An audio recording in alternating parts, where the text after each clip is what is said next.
to show some of these slides a lot, so I'm not going to dig into them in the depth that we dug. Wow, it's a good thing I'm the one talking tonight, huh? Not going to dig into them tonight in the depth that we dug into them last time, but I actually just had a client who's a professional athlete that gave me some great feedback in a session. He said, once I hear this stuff like 4 or 5 times, it really starts to stick. And I think that's often the case for a lot of it. So we kind of just want to look again at the nervous system, what it does, how it works, and why that's important to us. We're going to comb through these pretty fast, but everyone's got the ability to pipe up if we skip over something too fast, or if there's something you want more information about. We may be able to focus on that now. We may have time for questions at the end. When we look at the nervous system and everything that we do with neural training, it's our understanding that it really does 3 things. It receives inputs, afferent signaling. It decides what that means and what to do about it. And then it creates a motor output. We'll look a little more at outputs in a second. We kind of tend to focus or kind of came up on this biomechanical model of the human, if you will, where we're looking at the outputs and trying to change the outputs by working with outputs. That's what we've done for the majority of our civilization. And we're now finding that if we change those inputs, we often get better output performances. So this slide, I hang it on the wall. I look at it before I go to bed at night and early in the morning. This is the stuff that if we would have known and been taught in kindergarten, would have made a huge impact on our lives, but it's never too late to start.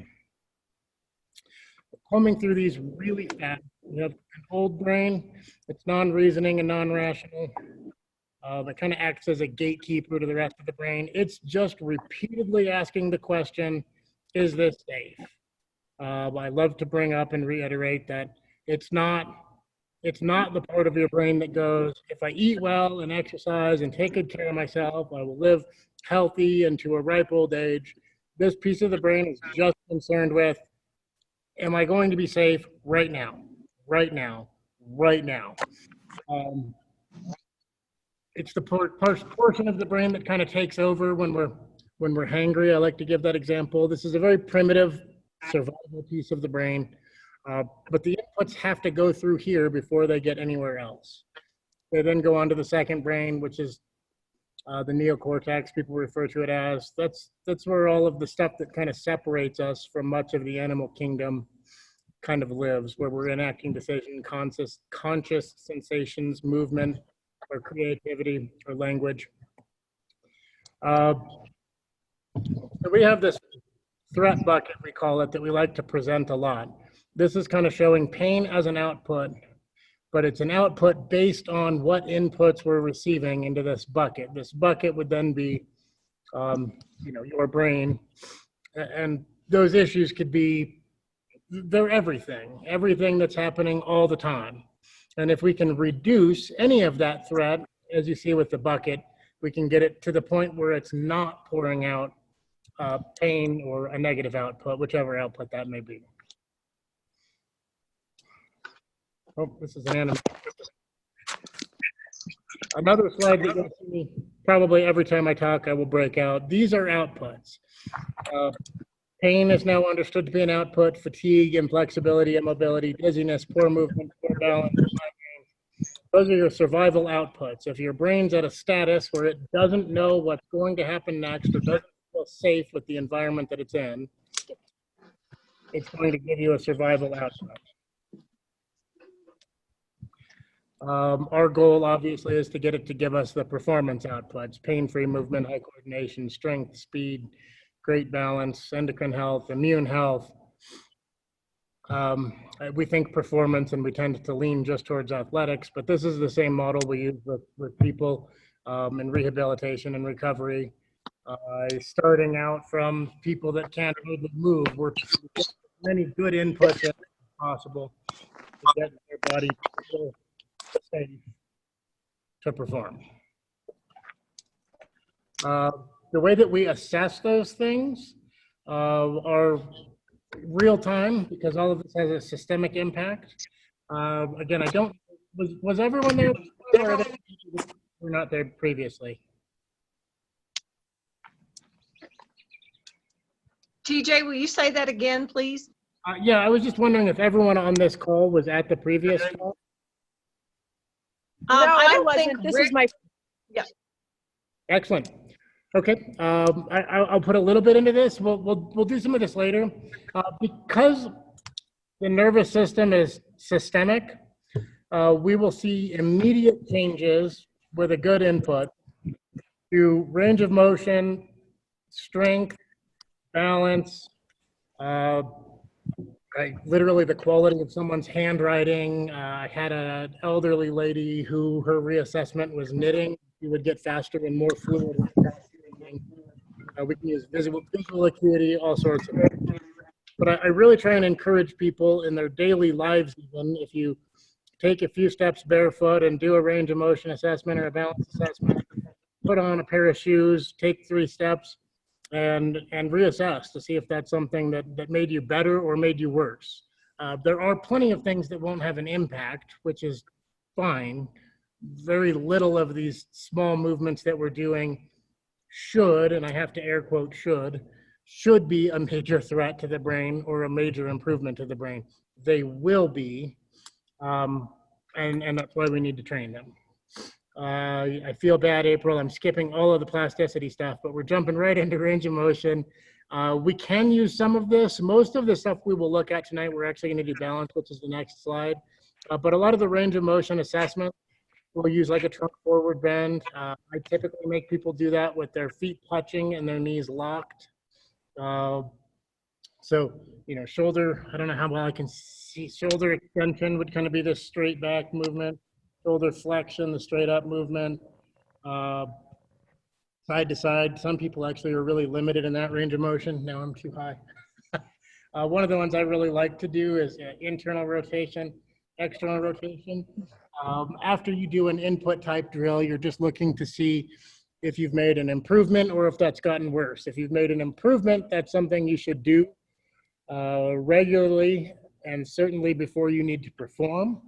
If that's something that made you worse, it's something you need to rehabilitate and work on, but rehabilitate it and work on it before you need to perform. Perform could be whatever perform means to you. That could be a long drive or walking up a flight of stairs, or it could be, you know, a professional MMA fight. Whatever the case may be, your level of performance, you're going to want to do the things that help you perform before it, do the rehabilitation stuff, you know, before bed or when you're just going to be sitting around watching Netflix, so that we get the brain comfortable with that. Because this is a balance workshop, we will actually reassess today with balance. The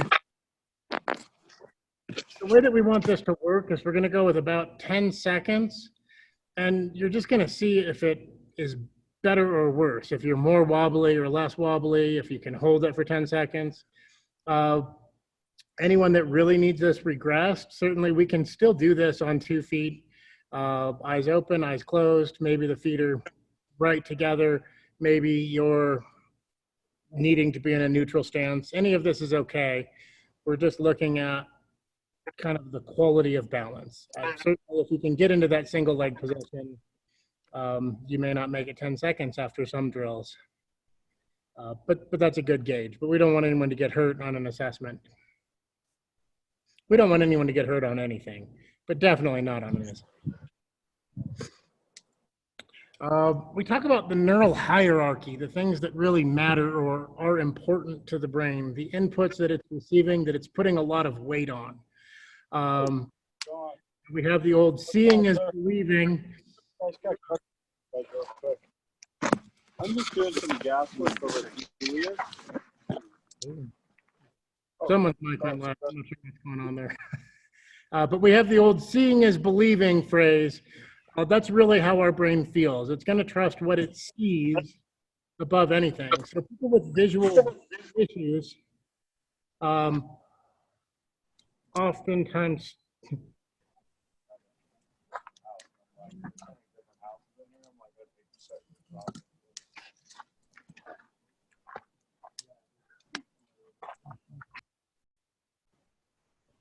Sorry, we threw April on mute. There was a lot of movement happening there.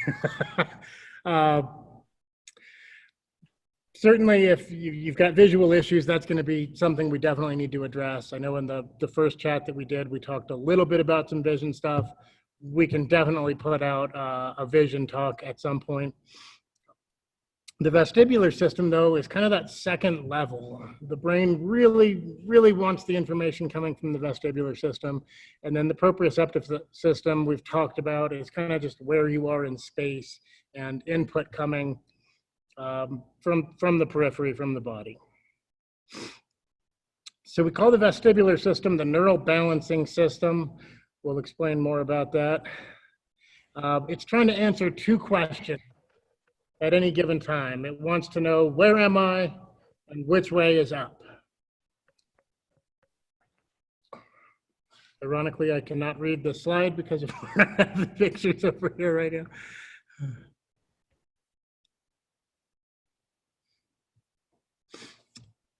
So we're asking how the vestibular system impacts movement. And because falling is one of the highest priority threats, chronically poor vestibular function can create significant threat. This results in numerous neuromusculoskeletal issues in the body, ranging from excessive tension to scoliotic changes and myofascial winding.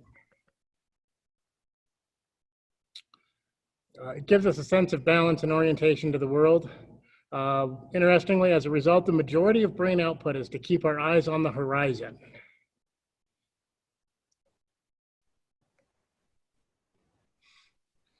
Really quick, I just want to touch on the three major vestibular reflexes. We have one called the vestibulo-ocular reflex, which keeps the head and eyes still in space when the head moves. I don't know if anyone else remembers the old video cameras when they first came out. You would get nauseous just watching videos that someone had taken because they were really bouncy and shaky all over the place all the time. That's what our vision would be like without the vestibulo-ocular reflex. That allows the eyes to kind of stay fixed as we're walking and kind of bouncing up and down in our gait, or as we're turning away from something. We keep a crisp focus on what's going on there. The vestibulo-colic reflex keeps the head still in space, or in a still, wow. I put the video pictures back up and don't remember what the slide said. Keeps the head still in space or on a level plane when you walk. And then we have the vestibulospinal reflex, which adjusts posture for rapid changes in position. So whether it's getting up from the desk in an office job to go get a paper out of the printer, or whether it's an MMA fight or a professional football game, all of these reflexes come into play and are necessary for everyday life. I promise you, we're not going to dig into sickening depth on the anatomy of the vestibular system. We just want to point out that there are 3 semicircular canals, an anterior, a lateral, and a posterior, and 2 otolith organs, the Utricle and the Saccule. We'll touch on those a little bit more in these 2 slides, but I promise not very much. The semicircular canal's job is to sense your head motion and movement velocity. It's the semicircular canals that enable the vestibulo-ocular reflex, and they create an environment for good visual acuity by ensuring that head movement is opposed by equal and opposite eye movement. So we'll get into some drills where we're kind of targeting those a lot, but anytime your head is moving, that's sending stuff sloshing around these semicircular canals. They're involved in a lot of vertigo issues, a lot of falls, really getting these warmed up and trained makes a big difference. We then have the otolith organs, the Utricle and the Saccule. They sense linear movement. Like you're moving somewhere, on a train, in a car. It's actually kind of a combination of the whole system. Seasickness, but certainly car sick is attributed largely to the otolith.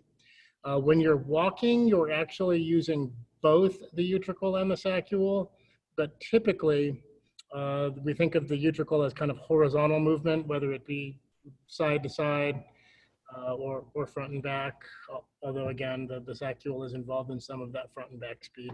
And the Saccule is going to be kind of moving up and down in space, where that's really going to be affected.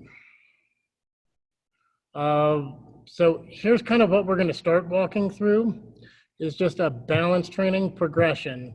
I know that a lot of these things will seem like small movements compared to, I know a lot of the systems out there, we say, we're going to work on balance, and we get on the balance boards, we have some here, or the unstable surfaces. Realistically, that's training more proprioception than it is actually the balance system. So we, I often complain that English doesn't really have enough words or some of the right words, because we use balance to kind of mean two different things. That's if we're able to balance on an unstable surface, that's really more proprioceptive and firing the right muscles to deal with that unstable surface. Whereas when we talk about the balance system, we're referring to this vestibular system, which is, again, head movements and movements that we're making. I see that nobody else is on video, so I can't really double check to see how you're doing. But please comment if any of this seems too weird. I've got this up here. I'm going to go ahead and take it off the screen so that I can back up and kind of go through some of this movement.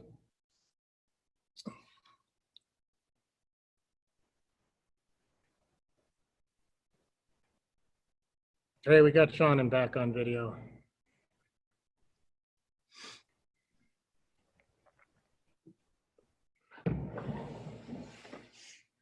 I know that was the fastest run through basic neurology probably that I have ever done. Is everyone okay with it?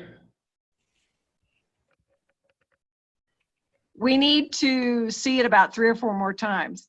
Well, that's why we got more talks coming. That's why we've got more talks coming. Great. Let's see. Let's go for. I'm going to tilt this just a touch so I can try and be. No. Can everyone still hear me okay? I can hear you. Oh, I'm sorry, Rick, what was that? I said I can hear you. Beautiful. Sometimes technology is good to us. Not always, but sometimes. So some of this stuff we're actually going to start. Again, this is going to be up to you. We've got all the options. Some of them are on that slide. There's another one that breaks it down a little further that I will go ahead and put up at the end. But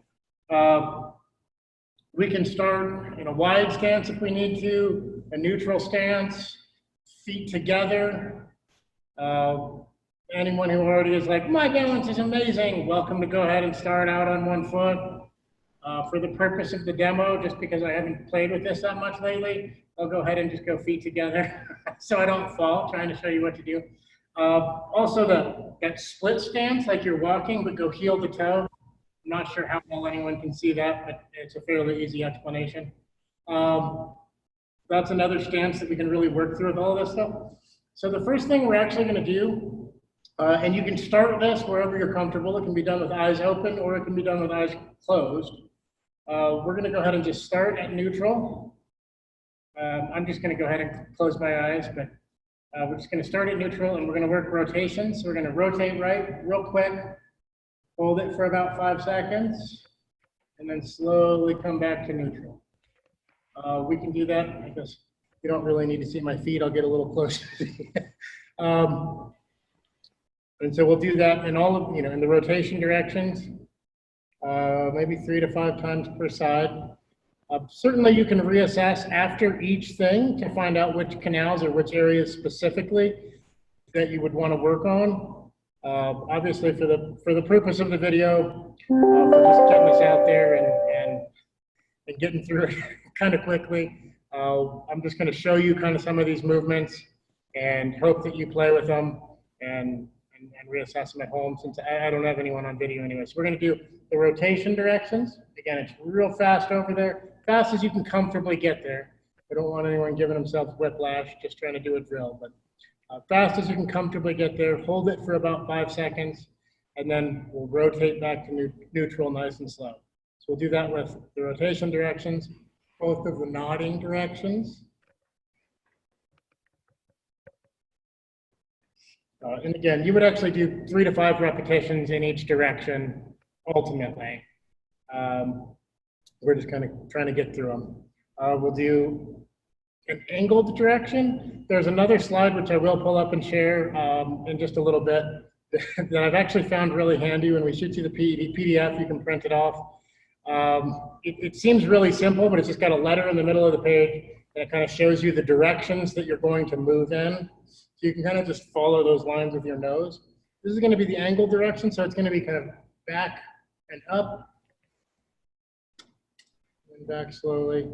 The opposite of that, obviously, is going to be the in and down. So we're kind of making an X across the front. And again, we can get into all the different stances and try those. With this particular drill, we can also add in just lateral tilt.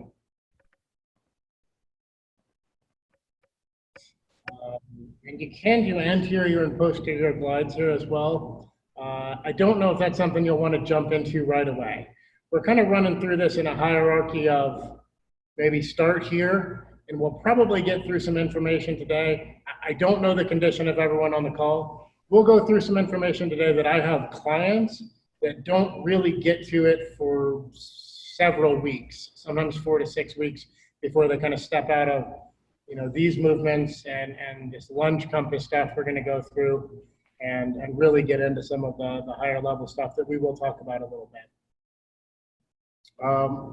Another great drill is simply a lunge compass. And I know this sounds really simple and it's going to look really simple, but I really hope that everyone goes ahead and starts doing it. In this drill, we kind of think again of a compass. We're standing in the middle of it. So we're going to take one side. I am not sure if the screen mirroring thing is on or not, so I won't say whether it's left or right. But we're going to take just a step forward, and 70% or more of our weight is going to go onto that leg that actually did the movement. So this would just be an anterior or a forward lunge, step into that position and then back. As a regression or for starting, you can always step back into a neutral stance before you do anything else. A good way to start progressing that is that you'll go from that forward lunge straight into that anterior 45 without stepping down with the lunging foot. You're going to have a lateral lunge, posterior 45, and again, all the weight's going back to that stepping leg. And then posterior, so you're stepping straight back. That's actually a fair amount of movement for the vestibular system. It is great for resetting after things that tend to cause sensory mismatch, like I know that we're all stuck inside, but treadmills, stationary bicycles, a lot of those things actually tend to cause a bit of sensory mismatch. So if that's what you're doing to work out, it's great to kind of get off of that and kind of just run through your whole lunge compass and get all those systems working together again. The eyes, the vestibular system, proprioception, all working together. Those are kind of the basic ones. I see you moving around the compass. It's fantastic. I love it. From there, and then again, this is some of the stuff that's definitely a little higher level. And I don't know who we've got, right? You know, if David came into my office, this is probably where we would start. I'm going to share for just 1 second. I'm going to show you this map, and I don't know. They're not map. Where did my slideshow go?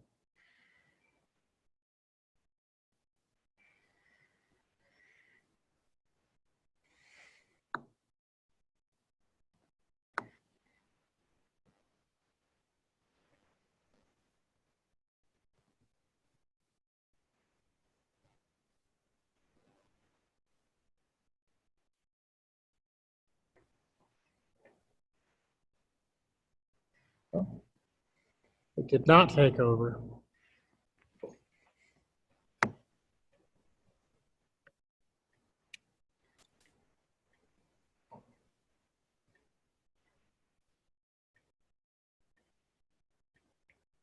I don't know why.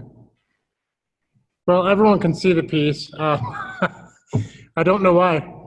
You all got to watch me do it. I'm reasonably sure those were all the right steps, but it's not taking over the whole screen. But this is it in the center, so you'll kind of focus on that A. And you see the lines that I was talking about. You can just follow those lines with your nose. This drill we actually call a VOR because we're really targeting that vestibulo-ocular reflex. That's the drill that we're working on. So I'm going to be staring right straight at that A, and then going through those head movements, eyes open, while my head just stays on the, my eyes stay on the A, while my head moves in those axes.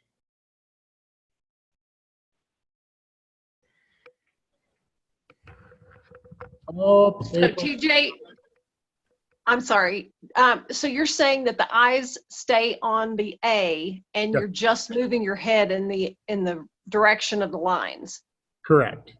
As Okay. if, I like to, I tell people this, and occasionally people that move really poorly, we actually will do it with either a laser or I've taped, I've taped a pencil someone's nose before. So if you just pretend you're drawing these lines with the tip of your nose, and your Great. eye being fixed on the A. That's really good work on that vestibulo-ocular reflex. Presumably, some of these directions, and again, we can break this apart when we first start doing it, and we'll just go up, slow, up, slow. If we really want to isolate something, which you probably won't outside of having someone else watching you or working with you, you could even go up, close your eyes, and reset. Close your eyes. If you're pretty comfortable with movement, if you just want to give this vestibular system a great warm-up, we can kind of do what I was doing before. We're just following that whole line all the way across. This can be done like this. This can be done seated if necessary. This can be done as you're working your way around the lunge compass. It can be done walking. It can be done running. I laughed because I had spent a lot of time doing it while running. And then we had a big group and I was like, oh, we're gonna do it while we're walking. This will be super easy. And I was not able to walk a straight line trying to do it walking. So like everything in movement, there's definitely, the SAID principle applies. There's a high level of specificity. You will get great at doing it how you do it. And you need to be great at doing it in real life activity. And TJ, this is just, you say it's good for the vestibular system to create a better balance. I mean, that's what we're talking about, but specifically, what is it for? I mean, so again, it is the neural balance system. Absolutely, if you train this, we're talking fall prevention balance. There was a slide. What did I do with that slide? Oh, we talked about it. Fall prevention. This system is kind of what keeps us able to not fall, what keeps us able to jump higher. There's kind of an interesting, concept when you start bringing neurology into movement that your brain won't let you jump any higher than it's comfortable with you landing from. We've got governors on all the muscles. So if you're talking athletic performance, if you're talking about running down a trail, if it's getting shaky signals or it's not warmed up and it doesn't really know that you're safe, it's going to really inhibit your performance there. This is also a system that we include a tremendous amount of in kind of our fall prevention, and which becomes a huge concern, certainly in the aging population, but there are others as well. This is kind of a system that's going to let you know what you're capable of doing. So what we're doing with it here is really just training it to be okay with some stimuli going. It's Okay. I'm reluctant just to call it warm-up, but certainly can use it as a warm-up to kind of get that system ready and prepared to go, okay, I'm going to be moving. This is something that we make all of the kids here that run around and climb on those crazy walls and this ninja course over there and jump over these boxes. We really make them warm up the system in advance of, obviously they're getting vestibular stimuli when they're running and jumping and rolling and vaulting. But this is a system that we don't just necessarily want to shock. It's doing its job, but if you've ever been on a roller coaster and you're just, some of them that give you that immediate fast push off, a lot of the reason why a lot of people get nauseous there is that you just shocked that system. There are other reasons. Most of them are centered around the vestibular system still. But just initially, that shock, it wasn't prepared for that intensity, for that speed of movement. So really getting it warmed up on a regular basis is great. Also, if we have problems in this system, these are going to be people that are, it could be people that are very concerned with falling, people that have limited their activity because of that concern. It could also be people that have hit a training plateau. Interestingly, we worked with a lady who was a very high-level runner, competitive runner, and despite the fact, and I have to throw in weird research statistics as I go, despite the fact that 80% of asymptomatic people have torn menisci, ACL, or MCL, this lady, who was a competitive runner, had been to several doctors, had several MRIs, and everyone told her there's nothing structurally wrong with your leg, with your knee. But every time she would run, she would have excruciating knee pain. By the time she got to us, fortunately, she was one of those that made the transition pretty smooth from, okay, we're going to look at your knee. They've told you there's nothing structurally wrong. We see nothing structurally wrong. And we started in on some vestibular work. And a couple of the things she actually had to be seated in order to do. We've had people that we've started working with some of these drills that actually had to be lying down, eyes open, and even in that first drill we started with, their movement was about this fast, and then back to neutral. Those are people with obviously very compromised vestibular systems. Within 2 weeks, we'd worked with that competitive runner, and she was back to running full time. So that vestibular system just didn't know that she was okay. And because running was that high movement activity that was creating that, she, at that point, you know, her brain said, well, if your knee hurts, you're not going to do this to us anymore. Wow. Well, okay, so she was a runner and she was fine for a while, but then all of a sudden it just wasn't working for her. So can you talk about what caused her to go from being okay to not being okay? I can speculate. Okay. That's okay. There are a lot of things that we do. I would actually recommend, because this is such an important system and because there are so many things out there, at different times we've tried to put out lists, but it's hundreds and hundreds of things. Obviously everyone here has computer access. I would recommend searching for a list of ototoxic medications. So that's OTO toxic medications.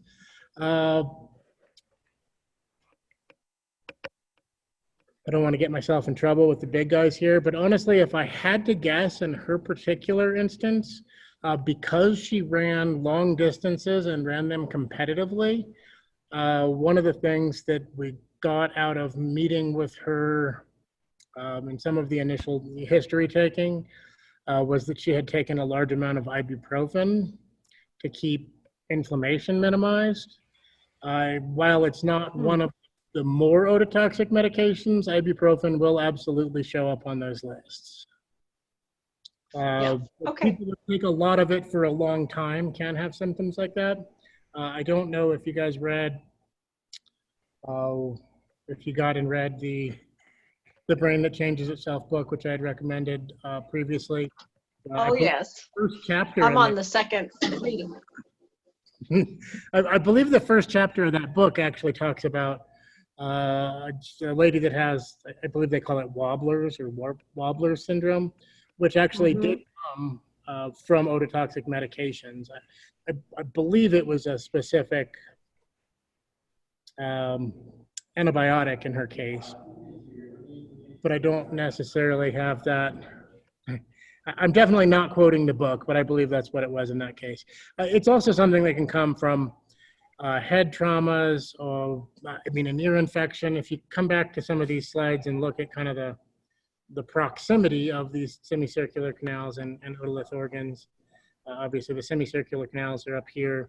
These otolith organs are right up against the cochlea. I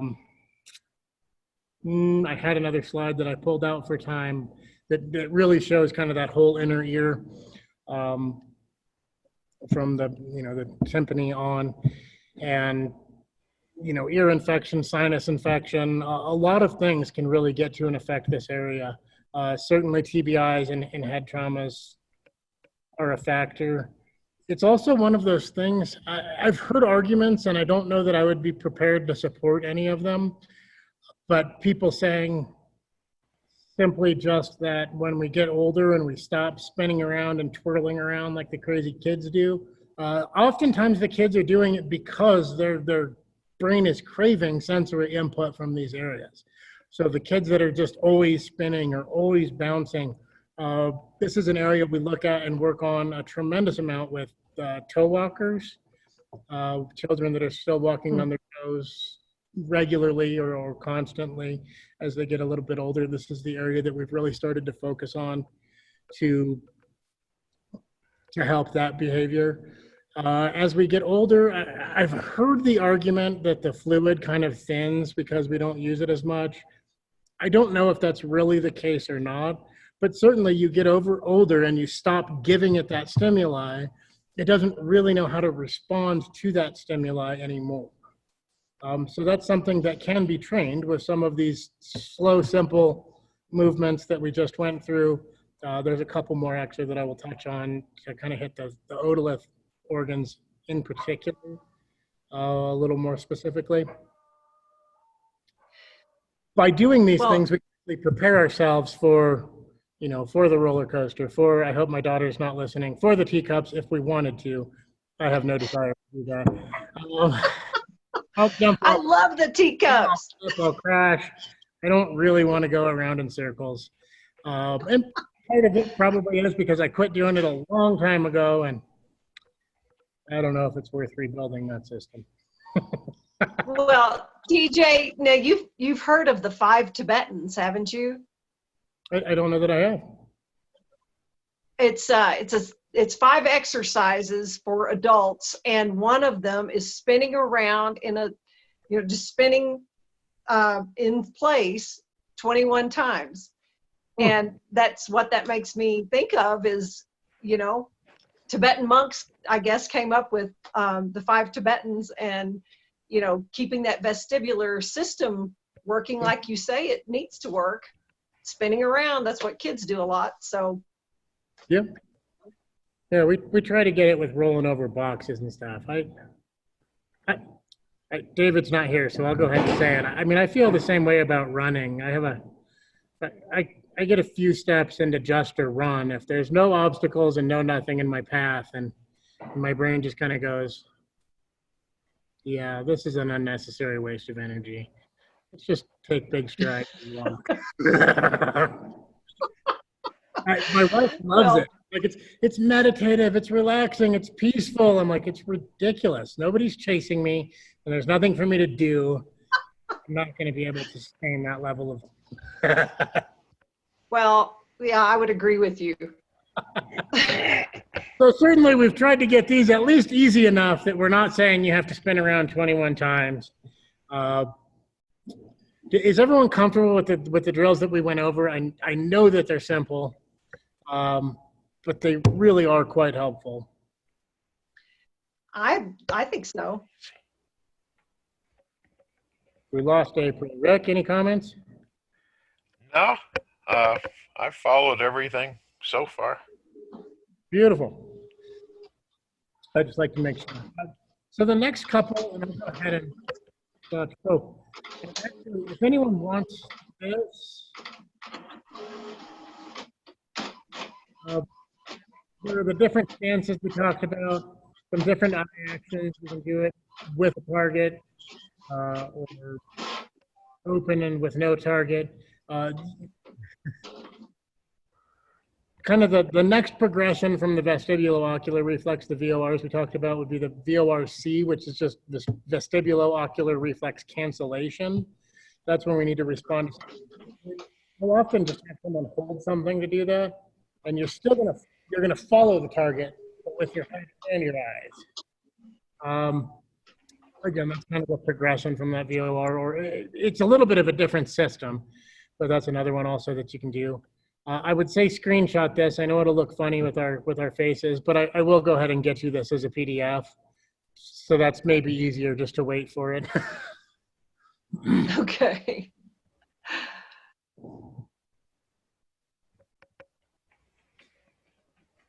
So the other thing that we're going to work on, and these are kind of the Saccule and Utricle specific drills. I'm going to back up a touch. Woo! Except for I tilted my camera up, so I'd have to back up a really long way. Bear with me. Back up a touch so you can kind of see. This is like the Utricle specific drill. We're going to be kind of in a static athletic ready stance. So weight sort of on the inside of the balls of the feet, knees a little bit to the inside. We're going to pick a target. Again, if you take that piece of paper with the A on it to the wall, it works really well for that. Because of some higher level visual stuff, we do like to have it be something that you have to identify, whether that's a shape or a letter, picture of someone's face, whatever it is, that it's working that second section of the brain and keeping that engaged. So on this one, we're actually just going to kind of go into sort of what we call a dynamic athletic ready stance. So I'm just going to glide horizontally, trying to keep my head on the same basic level. And my eyes fixated on that.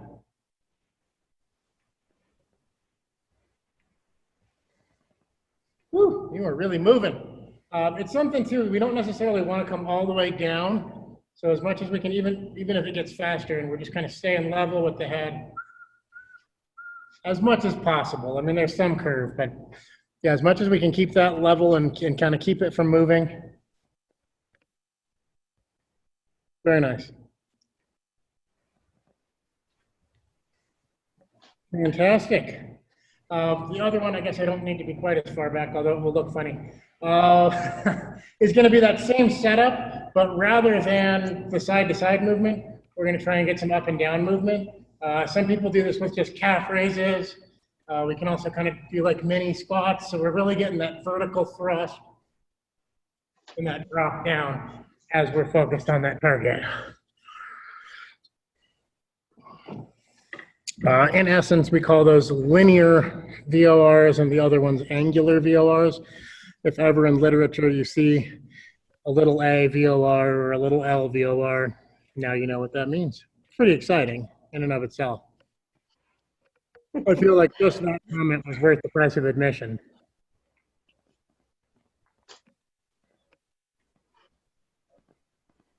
Any comments, questions?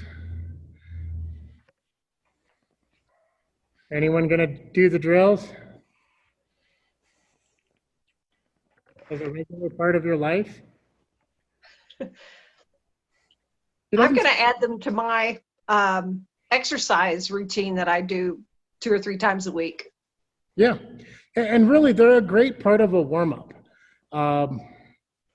That's usually where I throw these in, is kind of just warming up for something more intense. I